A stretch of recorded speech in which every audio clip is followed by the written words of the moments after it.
Hello everyone, সবাইকে স্বাগত আমাদের ফ্যামিলি এবং ইন্টিমেসির আজকের দ্বিতীয় ক্লাসে।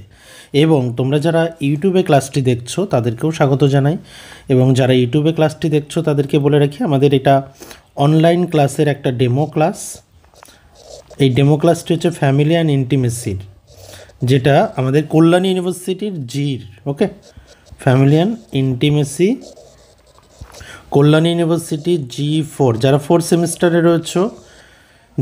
সেমিস্টারে রয়েছে তাদের জন্য এটা একটা ডেমো ক্লাস। যে আমরা এই ডেমো ক্লাসটাই দেখব যে কিভাবে আমাদের অনলাইনে ক্লাস হয়। এই প্রত্যেকটা পার্ট যে ক্লাসটা তোমরা এখন ইউটিউবে দেখছো এটা কিন্তু তোমরা রেকর্ডেড ক্লাস হিসেবে অ্যাপসের মধ্যে থাকবে, তোমরা দেখতে পাবে। ওকে, আচ্ছা, তোমরা এই ডেমো ক্লাসটা দেখার পর যদি ইন্টারেস্টেড হও এই কোর্সে অ্যাডমিশন নেওয়ার জন্য, সেক্ষেত্রে তোমরা ডিসক্রিপশন বক্সে নম্বর পেয়ে যাবে, যোগাযোগ করে নেবে। চলো শুরু করছি আজকের আমাদের ফ্যামিলি অ্যান্ড ইন্টিমেসির পার্ট টুতে আমরা কী জানবো? বিবাহের গুরুত্ব। গতদিন আমরা কী জেনেছিলাম? বিবাহের টাইপস, অর্থাৎ কত ধরনের বিবাহ আমরা আমাদের সোসাইটিতে দেখতে পাই। তো বিবাহের গুরুত্ব কী? দেখো, বিবাহ কি, বিবাহের যে বেসিক আইডিয়া সেটা আমরা গতদিন আলোচনা করেছি। তো সেখান থেকে একটা বিষয় আমরা বলতে পারি যে বিবাহ নামক যে প্রতিষ্ঠানটা আমাদের সমাজে রয়েছে সেই ইতিহাস যদি আমরা পর্যালোচনা করি, মানব সভ্যতার ইতিহাস যদি আমরা পর্যালোচনা করি, তাহলে দেখব যে আদিম মানুষের মধ্যে যখন গোষ্ঠী জীবনের সূত্রপাত ঘটে তখন থেকেই কিন্তু মানব সমাজে বিবাহ ব্যবস্থার প্রচলন ছিল। অর্থাৎ এতদিন পর্যন্ত একটা প্রতিষ্ঠান যদি টিকে থাকে তাহলে তার তাৎপর্য আমাদের সোসাইটিতে অবশ্যই আছে। ওকে, তো চলো দেখে নিই যে কী তাৎপর্য আছে, বিবাহের তাৎপর্য কী। বিভিন্ন দিকে আমরা তাৎপর্য দেখতে পাই। প্রথমত, মানব সমাজের ন্যূনতম একটা একক আমরা জানি পরিবার, এবং এই পরিবারের সৃষ্টি কীভাবে হয়? এই পরিবারের সৃষ্টি কিন্তু যার সৃষ্টি হয় এই বিবাহ প্রথার মধ্য দিয়ে। বিবাহ প্রথা এতদিন ধরে টিকে রয়েছে এবং সেই বিবাহের প্রথার মধ্য দিয়েই কিন্তু পরিবারের সৃষ্টি হচ্ছে। অর্থাৎ বিবাহের দ্বারাই পরিবার কী হচ্ছে? পরিবার একটা সামাজিক স্বীকৃতি পাচ্ছে, পরিবার একটা সামাজিক স্থায়িত্ব পাচ্ছে। বিবাহ প্রথার মধ্য দিয়ে তো সামাজিক স্বীকৃতি পাচ্ছে, কারণ সামাজিক স্বীকৃতি দেওয়ার একমাত্র প্রথা হচ্ছে বিবাহ। বিবাহের মধ্য দিয়েই কিন্তু একটা পরিবারের সামাজিক স্বীকৃতি পায়, তাছাড়া কিন্তু সম্ভব নয়, তাই না? দ্বিতীয়ত যেটা দেখো, যে মানব শিশু ইতর প্রাণীর মতো সহজাত প্রবৃত্তির সাহায্যে সহজে স্বাবলম্বী হতে পারে না। এরা সহজে স্বাবলম্বী হতে পারে না। তাহলে এরা কাদের উপর নির্ভরশীল? এই মানব শিশুর দীর্ঘকালীন প্রতিপালন, পরিচর্যা, শিক্ষাদান ও সামাজিকীকরণের প্রয়োজন হয়। অর্থাৎ মানুষের এই যে সামাজিকীকরণ, সমাজের উপযোগী হয়ে গড়ে ওঠা, সোসাইটির রীতিনীতি সম্পর্কে জানা, দীর্ঘদিন প্রতিপালনের মধ্য দিয়ে এই বিষয়গুলো কিন্তু মানব শিশুর প্রয়োজন হয়। এই প্রয়োজনটা কোথা থেকে? এই নিডটা ফুলফিল করবে কোথা থেকে? পরিবার থেকে। তাহলে মানব সমাজের স্থায়িত্ব, মানব সমাজের ধারাবাহিকতার প্রয়োজনে এই সকল দায়িত্ব নির্দিষ্টভাবে নির্ধারিত হওয়া দরকার, এবং সেটা কিন্তু পরিবার গঠন বা বিবাহ প্রথার মধ্য দিয়ে সম্ভব। অর্থাৎ আমাদের সোসাইটির বলতে পারো যে একটা স্টেবিলিটি অর্থাৎ স্থায়িত্ব বজায় রাখার জন্য কিন্তু এই বিবাহ প্রথার একটা গুরুত্ব রয়েছে। চল, আচ্ছা, তোমরা যারা এইটা তোমরা করে রাখতে পারো, স্ক্রিনশট করে রাখতে পারো, এই নম্বরে তোমরা যোগাযোগ করে নেবে যারা তোমরা এই কোর্সে ভর্তি হতে চাইছো, অ্যাডমিশন নিতে চাইছো। আর আরেকটা বিষয় বলে রাখি, এই মুহূর্তে 31 মার্চ পর্যন্ত 10% একটা ডিসকাউন্ট চলছে, তোমরা চাইলে সেটা অ্যাভেল করতে পারো। চলো, সুস্থ সমাজ 3 নম্বর যেটা দেখো, সুস্থ সমাজ জীবনের স্বার্থে নারী পুরুষের অবাধ এবং উচ্ছৃঙ্খল যৌন আচরণ চলতে দেওয়া যায় না। দেখো, নারী এবং পুরুষের যদি যৌন আচরণ অবাধ হয় এবং উচ্ছৃঙ্খল হয় তাহলে সেটা সমাজের জন্য খারাপ। এই যৌন আচরণকে কন্ট্রোল ওয়েতে অর্থাৎ অর্গানাইজড ওয়েতে এটাকে কন্ট্রোল করা হচ্ছে বিবাহ প্রথার মধ্য দিয়ে। ব্যক্তির যৌন সম্পর্কও আচরণকে নিয়ন্ত্রণ করা আবশ্যক হয়ে পড়ে। তার ফলে বিবাহ হলো এমন একটি প্রথা যে প্রথার মধ্য দিয়ে নারী এবং পুরুষের যে মিলন, এই মিলন একটা সমাজ স্বীকৃত পদ্ধতির মধ্য দিয়ে সমাজে স্থায়িত্ব লাভ করে। অর্থাৎ এই সমাজ স্বীকৃত পদ্ধতি বিবাহ ব্যবস্থার মাধ্যমেই কিন্তু নারী পুরুষের যৌন কামনা চরিতার্থ তাকে সীমাবদ্ধ ও নিয়ন্ত্রিত করা হয়। বোঝা গেল? তাহলে অর্থাৎ বিবাহ হচ্ছে এমন একটা প্রথা যে প্রথার মধ্য দিয়ে আমাদের সমাজের স্থায়িত্ব বজায় রাখা হয়। স্থায়িত্ব বজায় রাখা হচ্ছে কিসের মধ্য দিয়ে? নারী পুরুষের এই যৌন কামনাকে সীমাবদ্ধ এবং নিয়ন্ত্রণ করার মধ্য দিয়ে।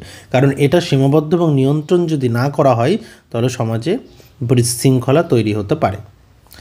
এ প্রসঙ্গে গান্ধীজির একটা মন্তব্য, marriage is fence that protect religion. তিনি বলছেন যে বিবাহ এমন একটা বন্ধন যেটা আমাদের ধর্মকে প্রোটেক্ট করছে। 4 নম্বরে চলে আসি, মানুষের সঠিক সামাজিক সম্পর্ক নির্ধারণের ক্ষেত্রে বিবাহের গুরুত্ব আছে।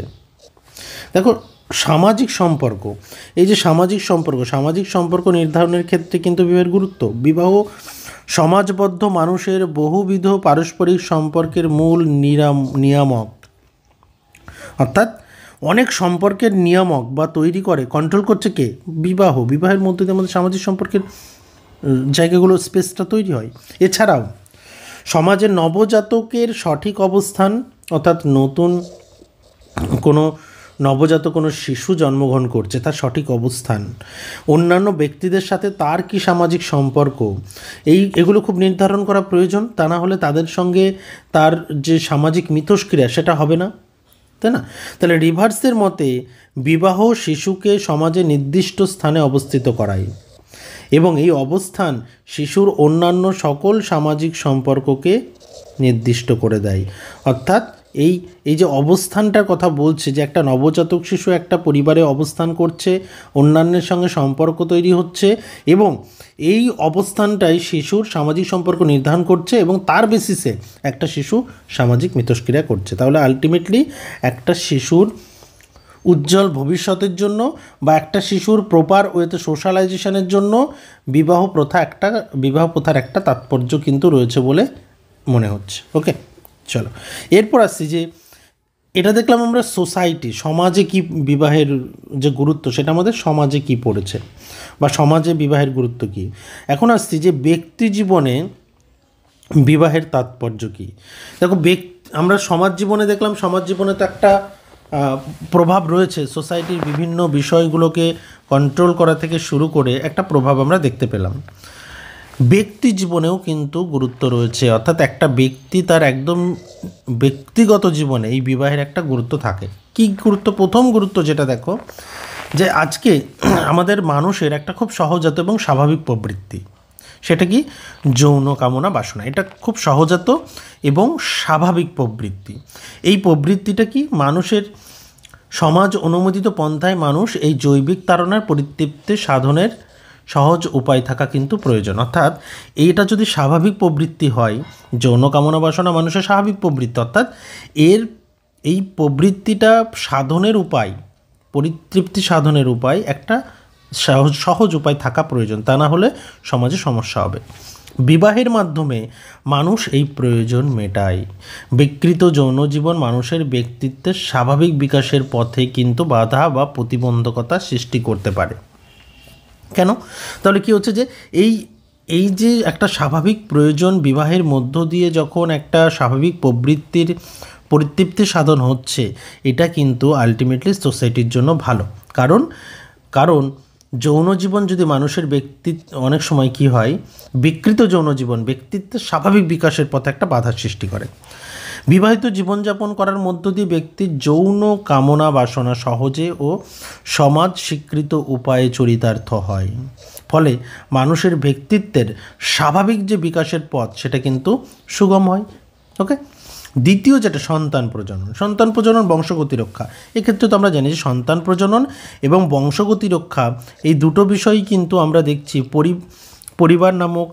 বিবাহ নামক প্রথার মধ্য দিয়ে পরিবার গঠিত হচ্ছে এবং তার মধ্য দিয়েই কিন্তু আমরা সন্তান প্রজননের বিষয়টা দেখতে পাচ্ছি। ডেভিসের মতে বলছেন, সন্তান লাভ করার প্রয়োজন না থাকলে বিবাহেরও দরকার হতো না।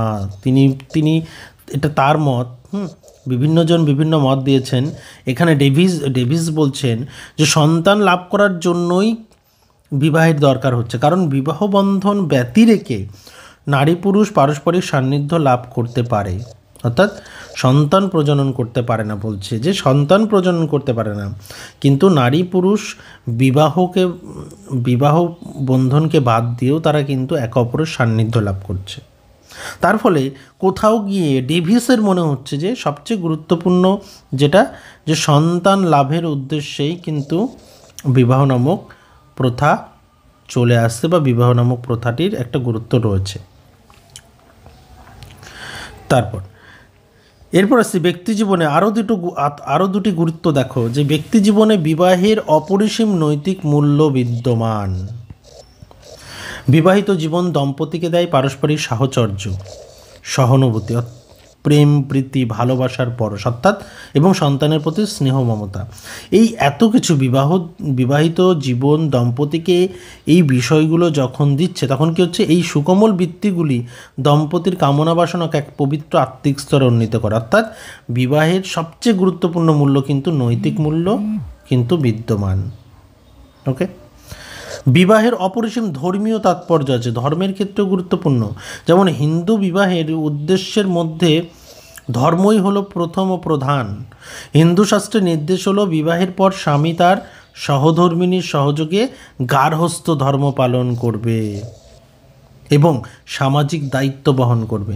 তাহলে এটা কিন্তু হিন্দু শাস্ত্রের নির্দেশ। তাহলে রামায়ণ অনুসারে সীতার বনবাসের পর রামচন্দ্র একাকী কিন্তু অশ্বমেধ যজ্ঞ করতে পারেননি, তার সহধর্মিণী ছাড়া কিন্তু এই যজ্ঞ সম্ভব ছিল না। তার ফলে ধর্মীয় তাৎপর্য কিন্তু একটা আছেই। ওকে।